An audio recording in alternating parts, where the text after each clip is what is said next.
Programme میں پھر خوش آمدید کہتے ہیں. قمر زمان قاہرہ صاحب ہمارے ساتھ ہیں. قاہرہ صاحب، مہنگائی ہر چیز جو ہے ہر روز اس کا نیا ریٹ آ رہا ہے پاکستان میں، یہ کس طرف چل پڑے؟ ندیم صاحب، یہ واقعی بہت بڑا سیریس کنسرن ہے. کچھ تو خیر ہماری گورنمنٹ آتے ہی ہم نے کچھ فیصلے میں وہ بھی کرنے پڑے جو پاکستان کی اوور آل معیشت کو سنبھالنے کے لیے بہت ضروری تھے. یہ بات آپ جانتے ہیں، سارا ملک جانتا ہے کہ پاکستان کی جب حکومت ہماری پاکستان کی گورنمنٹ سنبھالی تو اس وقت دنیا میں ایک معاشی بحران آنے کے اثرات تھے جو ہمیں نظر نہیں آ رہے تھے، ہمارے لیڈر کو نظر آ رہے تھے. تو جناب آصف زرداری صاحب نے اس کو پریڈکٹ کیا اور ہمیں کہا، ہم نے کچھ فیصلے اس کے لیے کیے. اور یہی وجہ ہے کہ اس اتنے بڑے بحران کے اندر پاکستان کو کوئی بہت بڑے چیلنجز کا سامنا نہیں کرنا پڑا. لیکن وہ فیصلے جو ہم نے کیے اس میں سبسڈیز کا خاتمہ بھی تھا، اس میں نئی فائنینشیل پالیسیز کو لے کے آنا بھی تھا. اس کے بعد ہمیں IMF کے پاس جانا پڑا، وہ مجبوری تھی. لیکن آپ کی بہت سی پالیسیز ایسی ہیں کہ جو آپ کی ان ایکشن کی وجہ سے مسائل بڑھے ہیں. چینی کی بر وقت درآمد کر لیں تو سپلائیز ٹھیک ہو جاتی ہیں. اسی پہ آنے لگا. آپ کی وہ جو کراس ایریاز چل رہے ہیں مختلف کارپوریٹ ڈیٹس کے، وہ اگر آپ ٹھیک کر لیں تو آپ کا بجلی کا بحران کم ہو جاتا ہے. You fail to resolve this. میں آ جاتا ہوں اس پہ. لیکن گزارش یہ ہے، میں مختصر بات کر دیتا ہوں تھوڑا تھوڑا کیونکہ لمبا ایشو ہے. بات یہ ہے کہ کچھ آپ بہت بہتر جانتے ہیں، آپ اکانومی پہ بھی کام کرتے ہیں اور پروگرام بھی کرتے ہیں کہ اس وقت پاکستان اگر چاہے، دنیا کی کوئی بھی ریاست چاہے کہ وہ آئسولیٹ ہو کے اپنی قیمتوں کا نظام تعین کر لے گی تو شاید اس کے لیے ممکن نہیں ہے. انٹرنیشنل مارکیٹ میں جن چیزوں کی قیمتیں بڑھ جاتی ہیں ہمیں کچھ نہ کچھ اس کے ساتھ پیرٹی کرنی پڑتی ہے. پاکستان کے اندر آپ ہمیں یہ بالکل اور درست کہتے ہیں کہ پرویز مشرف کے دور میں بجلی سستی تھی، آپ نے آ کے بڑی مہنگی کر دی، ہم کو 100% مہنگی کر چکے ہیں. آپ یہ کہتے ہیں کہ پیٹرولیم کی پروڈکٹس آپ نے بہت مہنگی کر دی، بلا شبہ ہم کر چکے ہیں. لیکن یہ بات بھی یاد رکھیے کہ 2006 میں انٹرنیشنل مارکیٹ میں پیٹرولیم پروڈکٹس کی قیمت جو تھی وہ $18 سے $20 بیرل تھی. ہمارے دور میں $147 بیرل تک چینی کا کرائسس آپ کا پیدا کرتا ہے. میں اسی پہ آنے لگا ہوں، لیکن تھوڑا میں بات کرتا چلوں. اور آج ڈالر اس وقت $60 کا تھا، آج ڈالر $85 کا ہے. یہ ملٹیپل فیکٹرز ہے. اگر ہم پاکستان کے اندر، اور اس طرح بجلی کے اوپر بھی اس کے اثرات ہیں، تیل کے اوپر اس کے اثرات ہیں.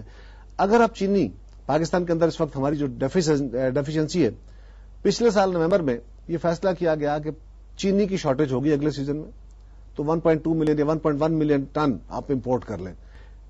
اس کے ٹینڈرز کر دیے گئے ہیں. آج تک TCP کے پاس تقریباً 8 لاکھ ٹن کے قریب چینی برآمد ہو چکی ہے. تیسرا سال ہے اور تینوں سال میں ایک پالیٹکس تھی منسٹری آف ایگریکلچر اور منسٹری آف کامرس کے مابین میں، جس میں ٹائملی امپورٹ کر کے آپ نے سپلائیز بیف اپ نے کی. یہ مارکیٹ کا اصول ہے، آپ سپلائیز ٹھیک کر دیں تو ریٹ نہیں چڑھتا. میں آپ سے ایک اور گزارش کروں، اس وجہ سے ہم یہ کرائسس تیسرے سال میں آپ کو ایک اور گزارش کروں. تھرڈ ایئر آج ملک کے اندر آج کے دن کی میں آپ کو فکر دینے لگوں. آج CCI کی میٹنگ تھی ہماری، اور CCI کی میٹنگ کے بعد ایک نان ایجنڈا آئٹم کے طور پہ یہ بھی معاملہ ڈسکس ہوا جس میں پرائم منسٹر صاحب تھے، چاروں چیف منسٹرز تھے، فیڈرل کیبنٹ کے ممبرز بھی تھے. اس میں بھی یہ معاملہ چھیڑا گیا. بات یہ ہے کہ آج پاکستان کے اندر پیسما کے پاس 2 لاکھ ٹن کے قریب سٹاک موجود ہے. آج پرائیویٹ سیکٹر کے پاس کو تقریباً 2.25 لاکھ ٹن کا سٹاک. میں بتاتا ہوں، میں اس پہ آنے لگا ہوں. اور اس وقت TCP کے پاس کوئی 3.5 لاکھ ٹن کا سٹاک موجود ہے. TCP ہر روز تقریباً کوئی 5,000 ٹن چینی ریلیز کرتی ہے. پچھلی ECC میں فیصلہ ہوا تھا کہ اس کو فاسٹ ٹریک پہ ریلیز کیا جائے، اور اب ہم نے کراچی پورٹ سے، پورٹ قاسم سے اور کراچی پورٹ دونوں سے جو ہمارے جہاز وہاں لگ رہے ہیں ان کا سامان ان سے جو چینی آف لوڈ ہو رہی ہے گوداموں سے بھی نکال رہے ہیں اور وہاں سے بھی سیدھا مارکیٹ میں دے رہے ہیں. آج یہ فیصلہ کیا گیا ہے آج کہ TCP کے اس چینی کو جو 3.5 لاکھ ٹن ہے اس کو امیڈیٹلی سارا مارکیٹ میں پھینکا جائے، اور اس کا جو ریٹ، اور اس کو ہم نے پروونشل گورنمنٹس کو بھی آن بورڈ لیا. کس ریٹ پہ؟ وہ کوئی پتہ نہیں 58 یا 59 روپے اس کا لینڈڈ کاسٹ آتی ہے. اس کے اوپر جو ان کے اپنے کاسٹ بیئر ہوئی انکر ہوئی ہے، جو مطلب فائنینشیل کاسٹ ہے یا کچھ، یہ ساری ڈال کے 64-65 روپے پہ بھی ریلیز کریں تو مارکیٹ نیچے آ جائے گی. 125 سے تو نیچے آ جائے گی سر ڈیفینیٹلی. دیکھیں، اور دوسری بات مجھے ایک گزارش کرنی ہے.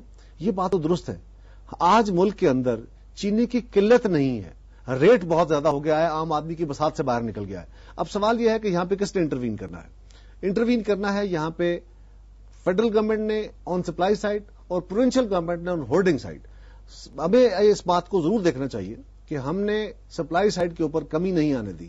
آج اگر ملک کے کسی حصے میں چینی نہیں مل رہی تو اس کے ہم ذمہ دار ہیں، لیکن ہولڈرز اگر آج ملے نہیں چلی پکڑیے نا جی. میں نے تو ہولڈرز کو نہیں پکڑنا. میری گزارش سنیے. آپ قومی حکومت بھی، آپ صوبائی حکومت بھی پکڑیے. بالکل میں لاسٹ منٹ چل رہا ہے. میں آخری بات کر دیتا ہوں کہ اگر آج ملک کے اندر شوگر ملوں کو نومبر کے مہینے میں چل جانا چاہیے، ابھی تک نہیں چلی. کیوں نہیں چلی؟ آپ کے لوگوں کی کتنی ملیں ہیں جی؟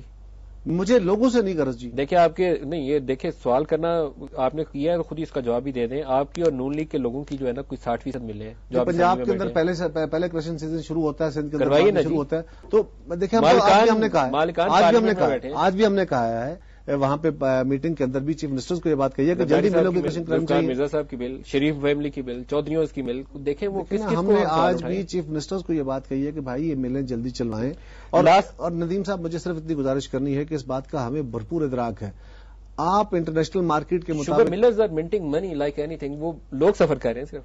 اس سے انکار نہیں کرتا. ایک صرف لاسٹ کوشچن اس کا جواب دے دیجیے. آپ نے کونسل آف کامن انٹرسٹ کا حوالہ دیا، پروگرام کا ٹائم ختم ہو گیا. ریفارمڈ جی ایس ٹی اس کا بل کس دن قومی اسمبلی میں آئے گا؟ یہ آج جو سی سی آئی میں یہ فیصلہ ہوا کہ ہمیں اپنے ریفارمز ایجنڈا کو آگے لے کے چلنا ہے. تو آج chief minister Sindh, finance minister, petroleum minister اور شاید لیبر منسٹر کی کمیٹی بنائی گئی ہے.